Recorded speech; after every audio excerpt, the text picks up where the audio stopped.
Okay. They're all over the news right now. And so are the Toronto Blue Jays. 44-35 now. How about the Jays? Lead the O's by 2.5. Yanks by 3.5 after winning the first two of their 3-game set against the very same Bronx Bombers that swept them out of New York a week ago.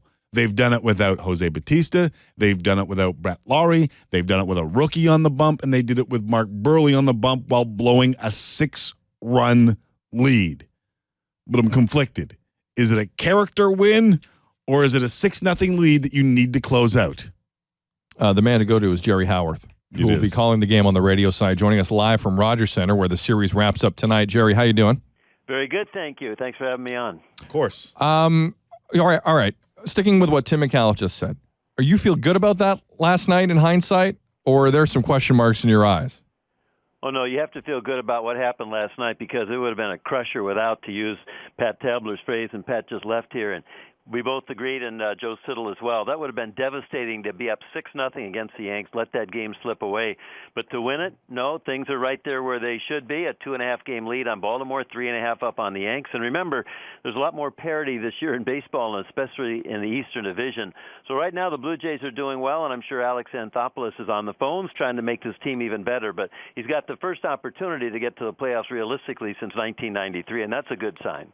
So last night, as you're watching 6-0, and having done this job with this team for so long, Jerry, you feel, I mean, just as a fan watching, I thought, I've seen this one before. This is where the tent folds up and the team goes away.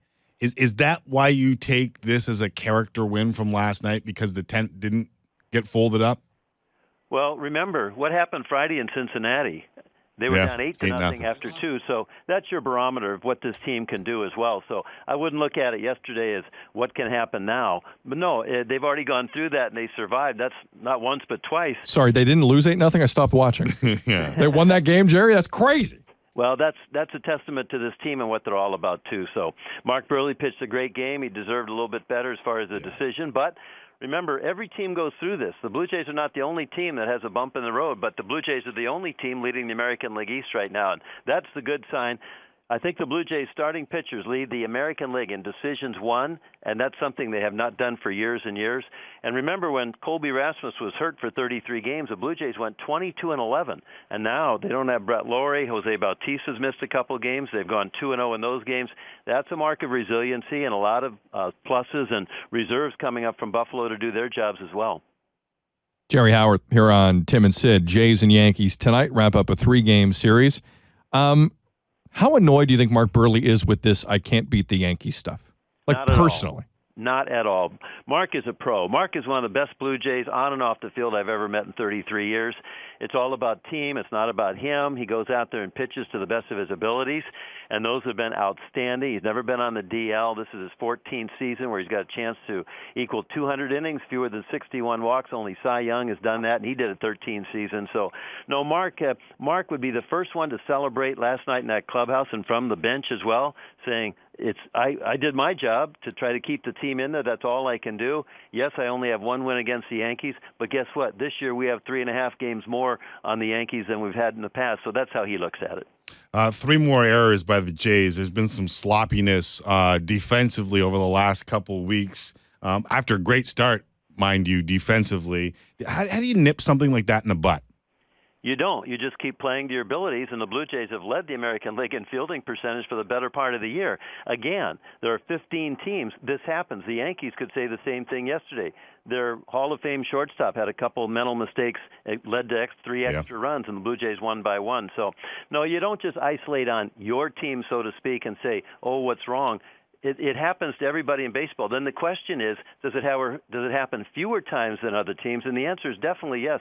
Fewer errors, fewer mental mistakes, more home runs than anybody, more timely base hits, better starting pitching, more wins than any team in the American League among the starters. Casey Jansen pretty much lights out with Dustin McGowan. Did Dustin have a little bump in the road yesterday? Yes. These are not robots. These are people who go out there, and percentage-wise, Tim and Sid, the Blue Jays are doing far better than ever anticipated at this particular point, and I see it continuing. Jerry Howarth here on Tim and Sid, Jays and Yankees tonight here on Sportsnet 590 The Fan. You can watch it on Sportsnet Ontario. Jerry, considering the White Sox are coming in for 4 next, the White Sox have lost 8 of their last 9 on the road. You wrap this up tonight if you're the Jays. There's a real opportunity here, isn't there? No, I don't think you look at it that way, to be perfectly honest. You have to play them one at a time. You don't play them on paper. And every time you start to play it on paper, like, what a great opportunity. Yeah, I agree. I meant the other thing. Yeah, I'm right there.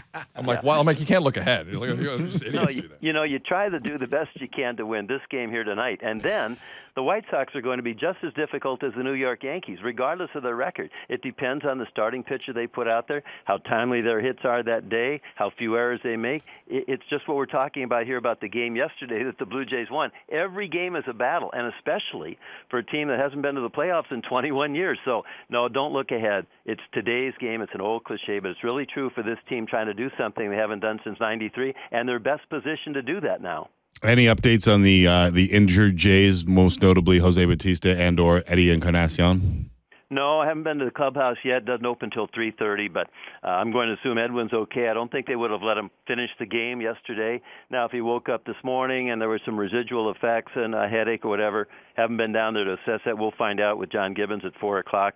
Jose, I think, is going to take his time and would rather miss 5 games instead of 15 on the disabled list. So all's pretty good right there. And Brett out for about 3 to 6 weeks, and we'll see how that flies too. But one of the things the Blue Jays have going for them this year is their depth, and it's been amazing to see, and they haven't had it in a long time. Jerry Howarth here on Tim and Sid. Jerry, you've been doing this a long time. How often have you seen 2 walk-off bunts in the same season?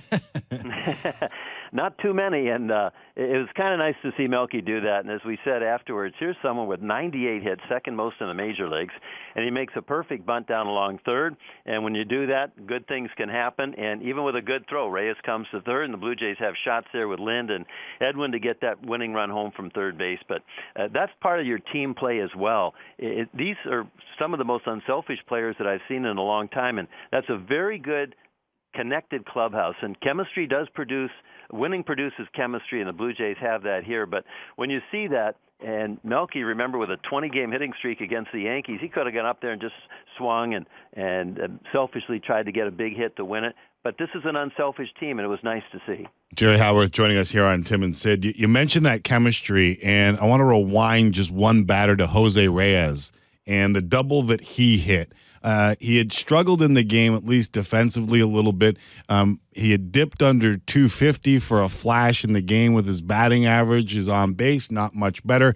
And when he hit that double, Jerry, they showed a shot on TV of the bench and their reaction to it, and then his reaction to the bench pointing over. It seemed to me that it was a big moment for him, given the way maybe even his Blue Jay career has gone. Was I reading too much into that, or did you see the same thing? No, I saw the same thing exactly. And you know what that tells you, too, is that these Blue Jays here this year, they're able to take a poor play in the field and not bring it to the plate. They're able to take a poor at-bat and not take it to the field. Nobody felt any worse than Reyes, and he's the ultimate as far as a smile all the time, has fun playing the game, knows it's a business, and tries to get the most out of his ability. But then when you have an opportunity to atone for an error, which really kind of dictated how the game went at that particular point, and you double, well, it tells you a lot about his teammates, too, who are pulling for him the way you saw them in the dugout. That's what this is all about right here. This team is having fun. But, again, winning, you have fun. You're 44-37. Good things are happening. And I think overall when Reyes did that, everybody felt good. And you know why, too? He's on the bases. He can score the winning run. He's as quick as anybody on this team. And they knew right then their chances of winning were very, very good. Jerry, is last night the type of game they lose last year?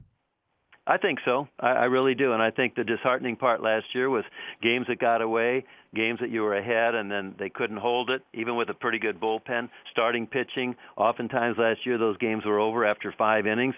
But things have turned around considerably this year. And it's now the Blue Jays who are winning their share of close games and scoring first. I think the Blue Jays lead the American League in scoring first.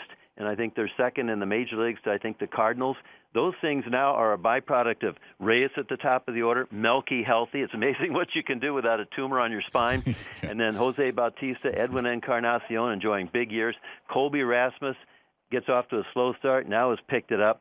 And Navarro's picked it up as well, too. So up and down the lineup. And I look, too, at Pilar, Ghost, Kawasaki, Tollison, Francisco.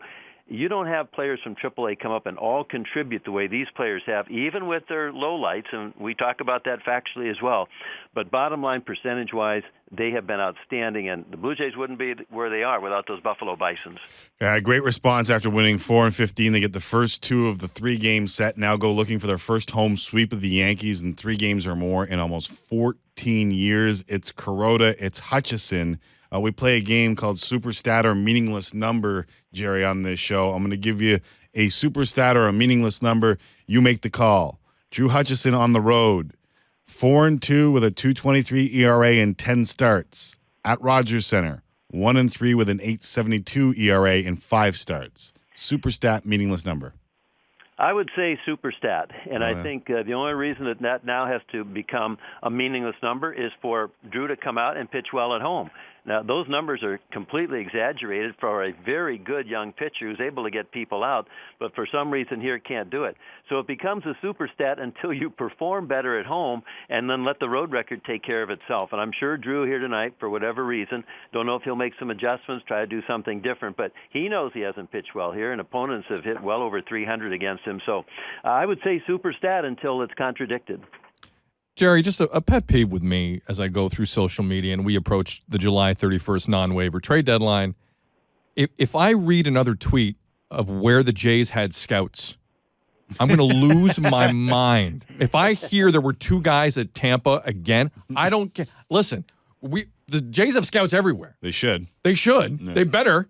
They're in a decent position. So I want to, with your help, I want to publicly ban tweets telling me how many scouts the Jays had at either Wrigley Field or the Trop in Tampa. Do you support that ideology? Well, you're talking to the right person because I don't even own a cell phone. So number one. Boom, you just got Howarth. Boom. Yeah, so tweets, one of those. But I will say this. The Blue Jays have more scouts probably than anybody in Major League Baseball. And you only win with scouts out there and then hopefully real good scouts. And the Blue Jays are real proud of the scouting development. And now you're seeing other teams want some of those scouted players in return for other pitchers or players. I think here, too, sometimes what you have to do is let the media take care of the fact that everybody's at these games. But the question is, they can't really say, oh, Perry Manassian and scouts were there to see Jeff Samardzija with the Chicago Cubs. Oh, well, wait a minute. Maybe they were there to see Jason Hamill, too. He's pretty good, but he's kind of off to the side there regarding Samardzija's bright light. But Hamill might bring a real good return as well. You have to pay a little bit less. You don't have to rob the bank for someone like Samardzija. And remember, all the other teams have all those scouts out there, too, in the same places that the Blue Jays do. So everything is equivalent that way for teams that are still in it, and everybody's still in it. You look at Cole Hamill there with the Philadelphia Phillies, Cliff Lee. There are a lot of pitchers out there that are kind of under the radar that the Blue Jays and everybody else are looking at as well. But number one, I do like Jason Hamill, and I think sometimes a pitcher like that becomes the person that you end up with in a very good way, too, because the Blue Jays don't need much, but they certainly now are in a position where I think they could use a little more. And it's meaningful baseball that people have been screaming about, and that's exactly what we're getting here. 17 games away from the All-Star break. Toronto leads the American League East and go looking for their first home sweep of the Yanks in 14 years. Jerry, we'll be listening tonight. Really appreciate you taking the time to join us. Okay, thanks for having me. I enjoyed it. There is Jerry Howarth, voice, Toronto Blue Jays. Tonight, you can hear him, Yankees, Jays, Kuroda, Hutchison on Sportsnet 590 The Fan and the Sportsnet Radio Network.